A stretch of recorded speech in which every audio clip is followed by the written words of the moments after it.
Voici maintenant un problème immobilier, problème de travaux. À un moment donné dans notre vie, nous avons tous des travaux à faire et ces travaux peuvent rapidement s'appeler catastrophe. C'est le cas pour ce jeune couple. Vous allez voir qu'ils sont tombés dans un engrenage absolument incroyable qui les met dans une situation financière tout à fait scandaleuse. Nous appelons maintenant Romain et Anne-Marie.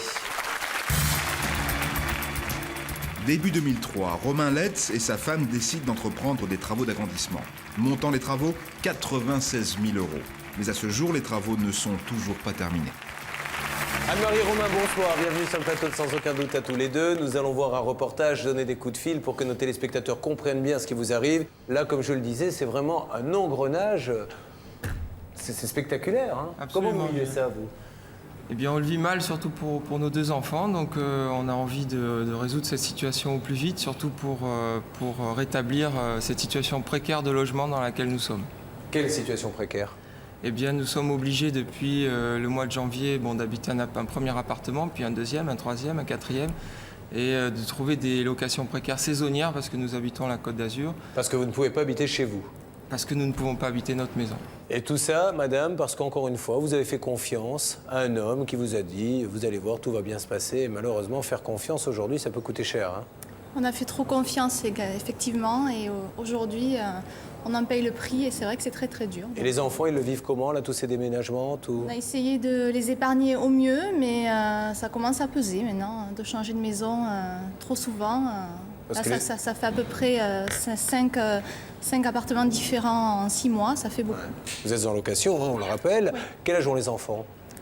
On a une fille qui a 5 ans et demi et un petit garçon de 2 ans. Oui, à cet âge-là, on aime bien avoir ses repères, avoir sa chambre, c'est important. Hein. Tout à fait. Et là, vous êtes sur le point, une nouvelle fois, de déménager pour la 6e fois. Oui.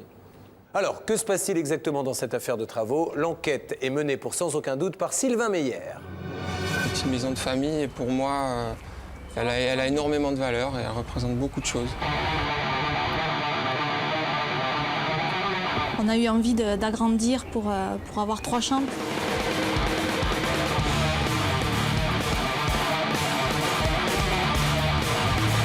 On ne peut pas venir avec nos enfants, c'est trop tôt. Il y a trop de dangers. Parce qu'on a payé 90% de l'argent qui avait été établi dans le devis, quoi. Romain et Anne-Marie sont encore sous le choc. Depuis 7 mois, ils ne peuvent plus habiter dans leur maison car elle est toujours en chantier. Aujourd'hui, ils sont obligés de vivre ici, dans cet appartement, à 4, dans 18 mètres carrés.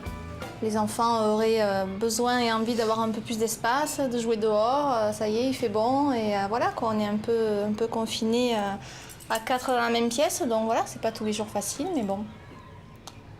Aujourd'hui, c'est ça et au plus vite rentrer dans la maison, même si c'est dans un espace réduit, mais on sera au moins chez nous. Mais voilà, aujourd'hui, où on en est, quoi. Alors pourquoi habite-t-il dans un endroit aussi exigu ? Pour mieux le comprendre, il faut revenir en 2002. À cette époque, le couple négocie avec une entreprise pour agrandir sa maison. Mais le devis est trop cher, environ 120 000 €. Le maître d'œuvre leur fait alors une proposition alléchante. Trouver une autre entreprise. Une entreprise qui va réaliser les mêmes travaux, mais dans le budget fixé par Romain et Anne-Marie. Nous, on s'est laissé vite, je dirais, embarqué par ses propos et on était mais totalement en confiance avec cet homme-là. Notre homme va finalement leur soumettre un devis de 96 000 €, soit 24 000 € de moins que la première société. Pour ce prix, l'ensemble des travaux sera effectué par une entreprise italienne. C'est avec elle que les Leitz sont en contrat. Cette entreprise va ensuite s'adresser à un sous-traitant. Jusque-là, rien d'anormal. Les travaux commencent. Nous sommes alors en janvier 2004. C'est vrai que ça s'est très très bien passé d'ailleurs dès le départ, avec lui, avec le sous-traitant aussi. Tout le monde s'est mis au travail de manière... Rapidement. De manière correcte, rapide. Au début, tout s'est très très bien passé. Pourtant, un jour, le maître d'œuvre leur propose une curieuse transaction. Il souhaite que le sous-traitant soit payé directement par notre couple. Notre homme leur présente alors ces 3 factures, soit un total de 44 000 €. Mais en fait, il nous a évoqué que pour lui, c'était préférable qu'on donne l'argent directement au sous-traitant parce qu'il lui paraissait comme quelqu'un de beaucoup plus assis financièrement, plutôt que l'entreprise générale dont il fait partie normalement, puisqu'il nous a dit que l'Italien avait apparemment quelques problèmes d'argent. Donc il nous a dit, je préfère à ce moment-là, comme c'est une grosse somme, que ça aille directement au sous-traitant. Comme convenu, Romain et Anne-Marie rédigent 3 chèques. Tous les 3 vont être encaissés peu de temps après. Quelques jours plus tard, mauvaise surprise. Le sous-traitant leur annonce un retard dans les travaux, puis il abandonne définitivement le chantier. Alors que s'est-il passé? Le sous-traitant s'est-il enfui avec l'argent? Pourquoi les ouvriers ont-ils abandonné le chantier? Ben, lorsque le sous-traitant a abandonné le chantier, effectivement, l'entreprise générale, elle, a fait d'ailleurs tout le nécessaire pour faire une expertise, et est allée voir un avocat, soi-disant pour s'attaquer contre son sous-traitant, avec nous, soi-disant, et nous a dit qu'elle était responsable de ce qui s'était passé et qu'elle s'engageait effectivement à continuer à financer et à finir le chantier et les travaux. Le maître d'œuvre s'engage au nom de l'entreprise italienne à terminer les travaux. Pour preuve, cette lettre signée de sa main en date du 16 avril. Regardez bien ce qu'il y est écrit, ses propos sont sans équivoque. Il est bien entendu que Monsieur X se porte responsable et terminera les travaux partie Est afin que Monsieur et Madame Letz et leurs 2 enfants puissent emménager d'une façon tout à fait correcte le 30 avril 2004. Le maître d'œuvre joue sur la corde sensible, il nous dit allez, on va te la finir ta maison, pour tes enfants, pour vous, et on va te rendre habitable une moitié de maison pour le moment, en attendant de pouvoir faire la suite et terminer ta maison. Sa bienveillance a toutefois un prix. Il demande aux Leitz 15 000 €. Mais après quelques travaux, l'entreprise du maître d'œuvre quitte elle aussi le chantier. Cette fois, les Leitz se retrouvent seuls. Même la partie de la maison qui devait être aménagée avant fin avril est inhabitable. Aujourd'hui, nous n'avons plus aucun contact avec le sous-traitant, plus aucun contact avec le maître d'œuvre, plus aucun contact avec le gérant de la société principale. Pour comprendre ce qui s'est passé dans ce dossier, nous fixons un rendez-vous au constructeur italien. Il est filmé à son insu. Je peux vous le prouver à la banque, j'ai fait 2 chèques à l'ordre de CTB. Vous le savez ça quand même, monsieur. Je le sais. Et vous n'étiez pas d'accord, c'est ça? Non, pas du tout. Parce qu'il me dit... Il l'a fait quand même. Hein. Personne, il m'a... C'est-à-dire que lui, il a fait confiance. Oui, c'est tout, quoi. C'est simplement ça. Pour notre homme, le maître d'œuvre a donc agi en cachette. Au cours de la conversation, il nous apprend qu'il n'est même pas au courant de la lettre stipulant que son entreprise s'engage à faire les travaux restants. Alors pourquoi le mec est parti alors? Parce que c'est un gangster. C'est tout. C'est pas plus difficile que ça, c'est un bandit, c'est tout. Il a même laissé son camion, il a laissé tout le matériel, ils ont tout laissé. Vous n'avez pas réussi à avoir d'autres contacts avec eux après? C'est des bandits, c'est tout. Les propos sont graves. Nous décidons d'aller à la rencontre de ce sous-traitant. Personne n'a de contact avec lui. L'entreprise est située à plus de 500 km. Mais lorsque nous arrivons à l'adresse indiquée sur les factures des Leitz, il n'y a plus personne. Selon nos informations, il n'aurait jamais mis les pieds ici. Nous avons alors cherché à en savoir plus. Pour cela, nous avons contacté Monsieur le maire. C'est lui qui va nous en dire un peu plus. Ils n'ont jamais été installés. Vous pouvez créer une société en France. Et puis vous trouvez un local par là, l'abandonner. Et si le propriétaire veut vous domicilier dans ce local, s'il est d'accord, que vous lui donnez une somme d'argent. Et point barre.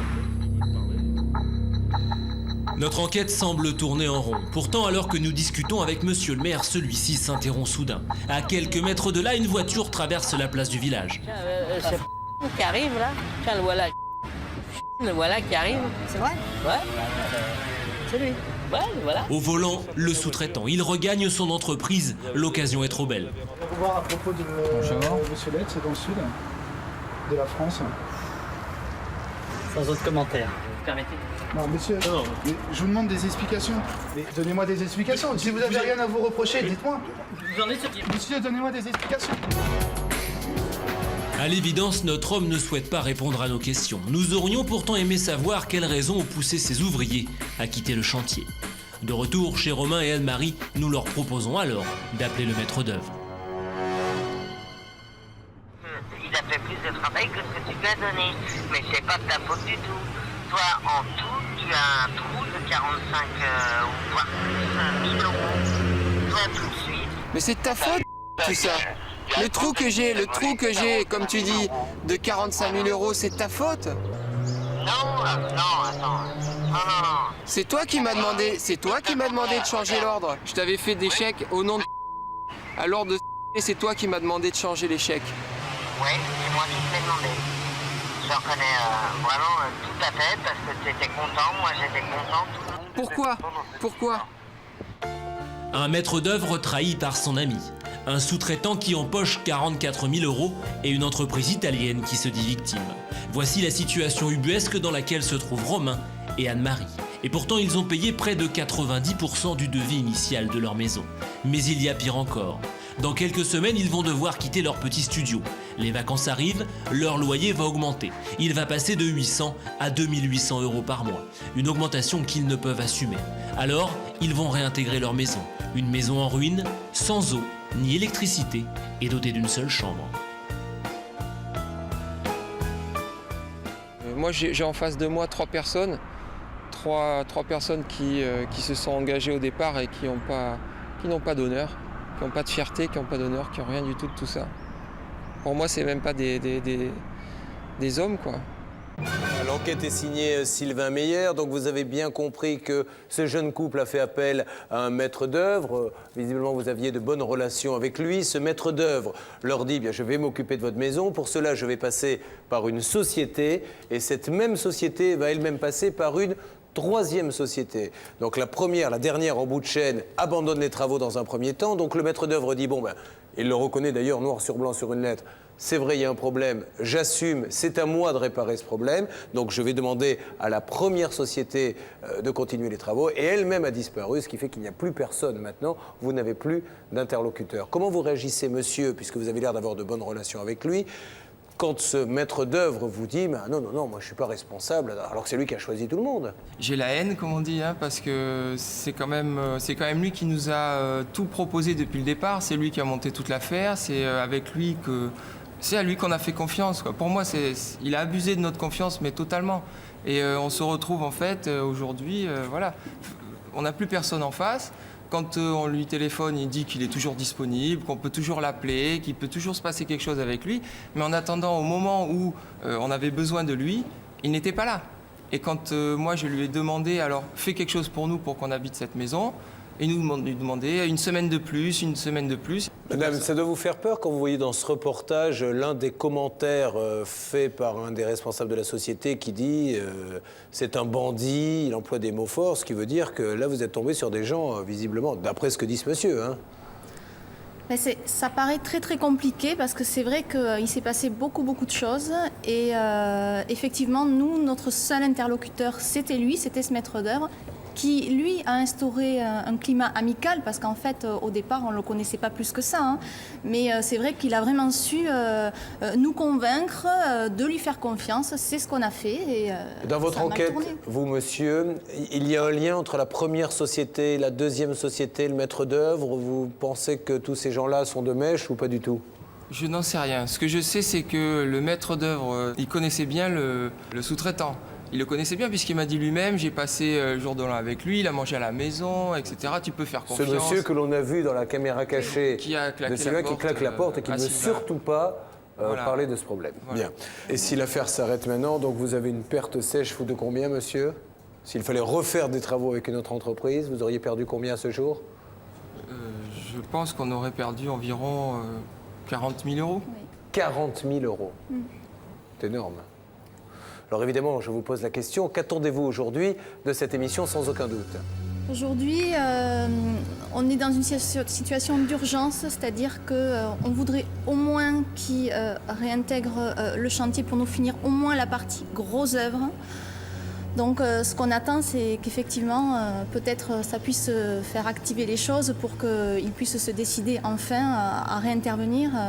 Puisque eux nous disent qu'ils n'ont plus d'argent, ils ont été payés pour ce qu'ils ont fait et que voilà, ils nous laissent dans cette interrogation. Nous allons maintenant essayer de donner plusieurs coups de fil. Nous allons non pas remonter la chaîne, mais la descendre. Nous démarrons par celui qui est le numéro 1 dans cette affaire, à savoir le maître d'œuvre. C'est lui qui vous a conseillé de passer par une entreprise. Cette entreprise est après passée par une autre entreprise, mais il nous faut absolument son point de vue. La question que je voulais vous poser, maître Novakovic, avant de continuer, donc il fait une lettre à un moment donné, ce monsieur, disant « Bon, il y a de gros problèmes, c'est à moi de les assumer ». Il la signe, est-ce qu'elle a une valeur? Est-ce que du coup, il devient de fait maître d'œuvre? Alors non seulement il devient de fait maître d'œuvre, mais au surplus, ça aura une valeur énorme dans le cadre d'une procédure judiciaire. Demandons à la régie maintenant de faire le numéro de ce maître d'œuvre.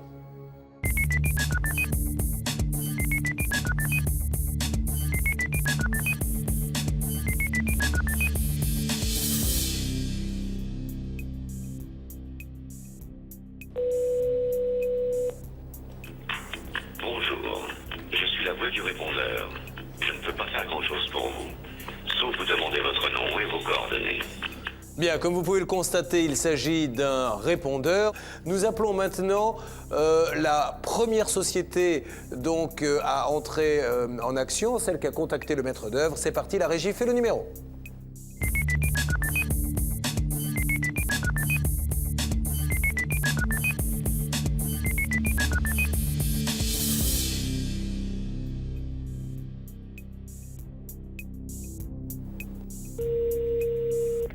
Allô?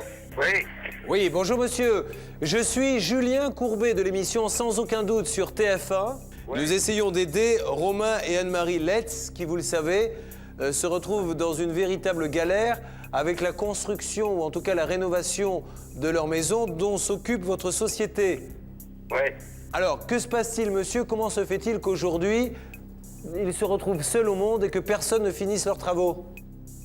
Écoutez, monsieur, je ne peux pas expliquer ça par téléphone. Hein. Je vous ai versé plus d'argent que nécessaire pour au moins terminer le gros œuvre. Je n'ai plus aucun ouvrier chez moi, j'ai un abandon de chantier.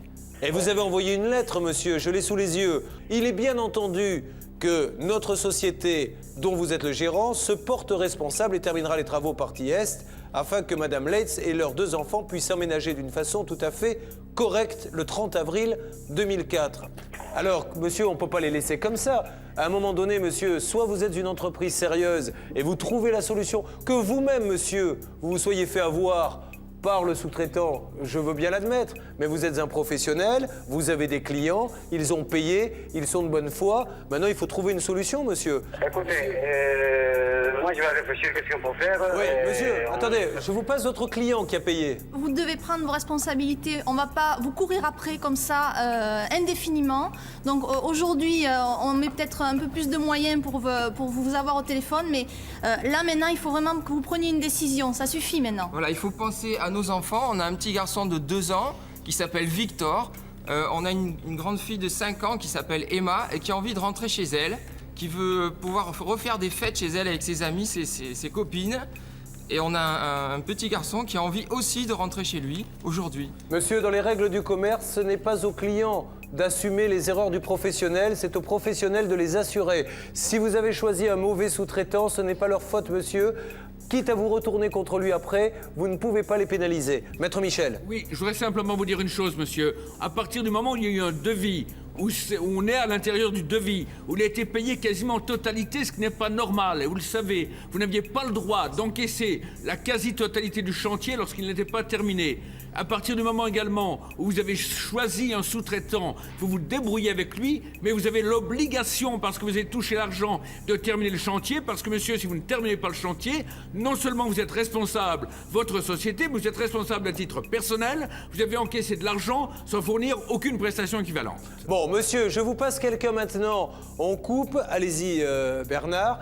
Ce monsieur va discuter 1 minute avec vous et nous allons essayer de trouver ensemble positivement une solution, parce que je suis sûr qu'elle existe, pour éviter à ce couple de se retrouver dans une telle débâcle. Leur seul tort jusqu'à présent, mais vous allez pouvoir nous prouver le contraire, c'est d'avoir fait confiance à votre société. Mais combien vous êtes? Vous êtes beaucoup, moi je suis tout seul. Ben oui, monsieur, je suis bien d'accord.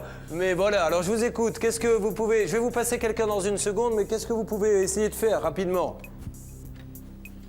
Laissez-moi le temps de réfléchir. D'accord. Je vous passe quelqu'un, ne raccrochez pas. Bon, nous allons avancer bien sûr dans ce dossier. Nous avons essayé de joindre le maître d'œuvre répondeur. Nous avons eu un vrai dialogue qui, je l'espère, sera constructif, ce qui n'est pas le cas de votre maison pour l'instant, qui n'est toujours pas construite.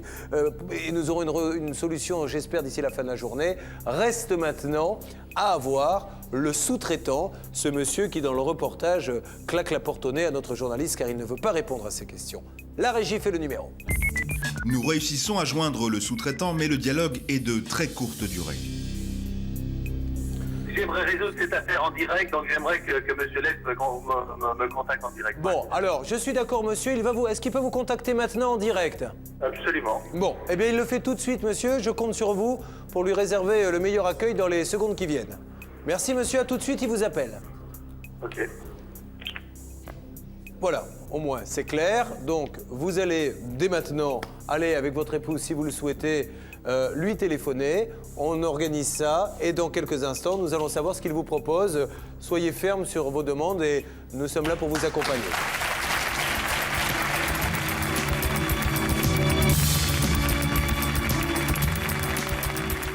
Quelques minutes plus tard, le jeune couple revient sur le plateau de Sans aucun doute. Ils viennent de s'entretenir avec le sous-traitant. Alors Romain, que vous a dit donc le sous-traitant? Eh bien, il m'a dit qu'il souhaitait me rencontrer la semaine prochaine et ensuite, lorsque je lui ai demandé de préciser exactement, de m'en dire un petit peu plus, il m'a raccroché au nez.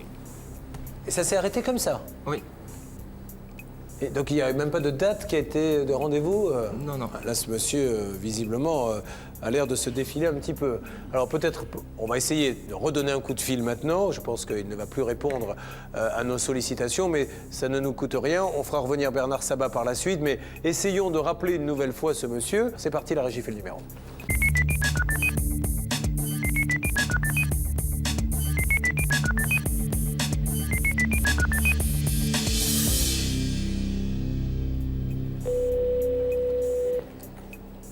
Allô? Oui. Oui, Julien Courbet à l'appareil. Monsieur, excusez-moi de vous embêter une nouvelle fois, mais je pensais que vous auriez un dialogue avec ce jeune couple. Je vais recharger mon portable, j'ai tout tard, je suis dans un... J'ai eu M. Letz, je lui ai donné rendez-vous mardi prochain. Mais ça a raccroché, il nous dit, qu'on lui a raccroché au nez. Oui, mais je l'ai pas fait exprès, je suis dans une hôpital. Autant pour moi. Bon, alors, soyons clairs, vous allez le voir quand? Mardi? Oui, mardi, oui. À quelle heure? Parce qu'il il faut donner un rendez-vous précis. Pardon? À 10h30. Mardi 10h30, ça vous va? Oui, parfait. À quel endroit? À quel endroit? Eh bien, chez lui. À la maison? D'accord. Bon, et là, vous allez essayer de trouver une solution? Absolument. Bon, alors ok, mardi, donc, on fera le point avec vous sur ce qui sortira de cette réunion. Je vous remercie, monsieur. Bonne journée. Au revoir. Merci, au revoir. Bon, nous allons attendre mardi. Je veux dire, maintenant, il va avoir le temps. Je pense qu'il se laisse aussi un délai pour pouvoir retrouver des solutions d'ici mardi. Mais je pense qu'au ton de la voix de monsieur, il a pris conscience qu'il fallait aller vite, sans compter qu'il y a eu un coup de fil qui a été donné aussi donc, à l'entrepreneur principal. Et pour cela, j'appelle Bernard Sabat qui est allé essayer de négocier en antenne. Bernard, venez nous rejoindre.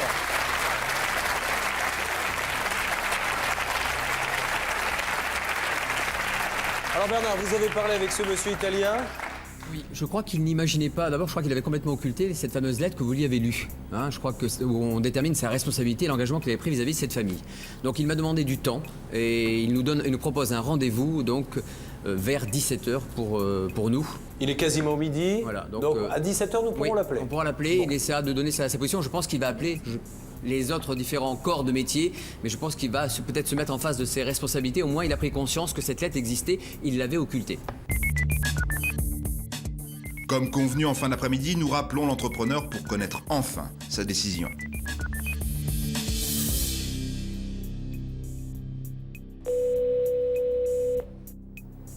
Oui, Julien Courbet de nouveau. Oui, écoutez, si j'ai fait les gros œuvres, pour vous c'est bon? S'il fait les gros œuvres, est-ce que c'est bon? Quand? La semaine prochaine. D'accord. Alors, puisque vous êtes d'accord pour prendre en charge le gros œuvre, le sous-traitant pourrait prendre le complémentaire. Le sous-traitant vient, c'est quel jour? Mardi prochain. Vient mardi à la maison. Est-ce que vous pouvez être mardi à la maison? Mardi prochain? Ça serait bien, monsieur. Mardi matin. À 10h30. À 10h30. D'accord. D'accord? Formidable. Bernard Sabat. Juste un point, on en a parlé donc hors antenne. Donc vous avez pris l'engagement de commencer le gros œuvre dès la semaine prochaine parce qu'il y a des délais à respecter pour cette famille avec les enfants. À partir de mardi. À partir de mardi, il faut vraiment que vous soyez là pour la réunion, mais vous mettre aussi au travail pour faire justement ce gros œuvre. C'est important pour cette famille. Hein, ils ont des loyers à payer. Il ne faut pas que ça leur donne des investissements, des sommes démesurées. Donc on compte sur vous par rapport à l'engagement que vous prenez. On est bien d'accord? Mardi matin, 10h30 à la maison, monsieur. Hein, vous y serez. D'accord. Bon, Ok. c'est parfait. Merci, Allez, monsieur. au revoir. Au revoir.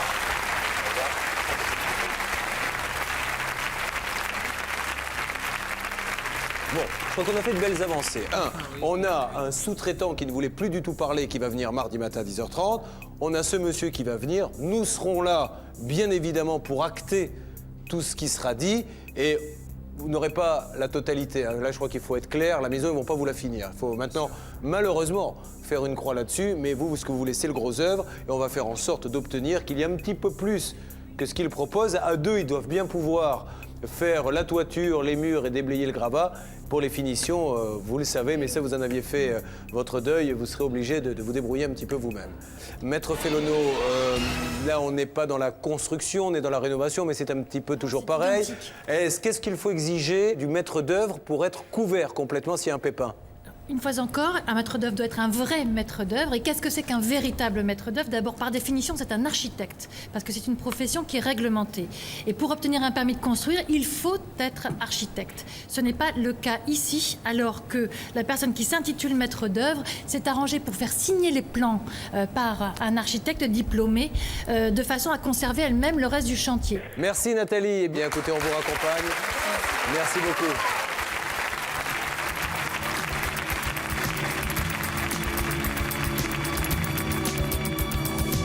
Aujourd'hui, ça va quand même un petit peu mieux. On a l'impression de voir quelque chose au bout, enfin se décider. On est très très content de cette journée. Et je tiens d'ailleurs à remercier toute l'équipe de Sans Aucun Doute, sans qui nous n'aurions pas obtenu cette réunion de chantier.